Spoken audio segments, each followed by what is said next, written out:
Moi, Paul, le prisonnier de Christ pour vous païens, si du moins vous avez appris comment je fais part de la grâce de Dieu qui m'a été confiée pour vous.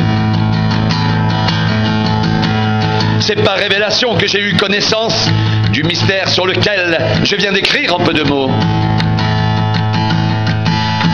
En les lisant, vous pouvez vous représenter l'intelligence que j'ai du mystère de Christ.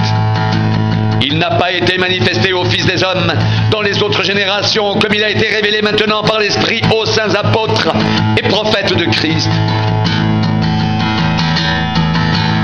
Ce mystère, c'est que les païens sont co-héritiers, forment un même corps et participent à la même promesse en Jésus-Christ par l'Évangile, dont j'ai été fait ministre, selon le don de la grâce de Dieu qui m'a été accordé par l'efficacité de sa puissance.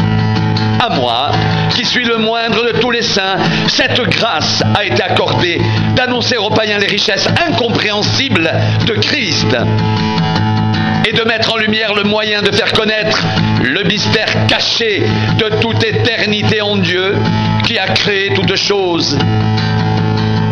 C'est pourquoi les dominations et les autorités dans les lieux célestes connaissent aujourd'hui, par l'Église, la sagesse infiniment variée de Dieu, selon le dessein éternel qu'il a mis à exécution par Jésus-Christ, notre Seigneur. En lui, nous avons, par la foi en lui, la liberté de nous approcher de Dieu avec confiance.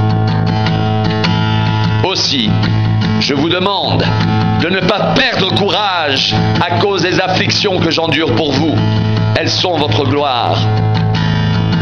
À cause de cela, je fléchis les genoux devant le Père, de qui toute famille dans les cieux et sur la terre tire son nom, afin qu'il vous donne, selon la richesse de sa gloire, d'être puissamment fortifié par son esprit dans l'homme intérieur, en sorte que Christ habite dans vos cœurs par la foi.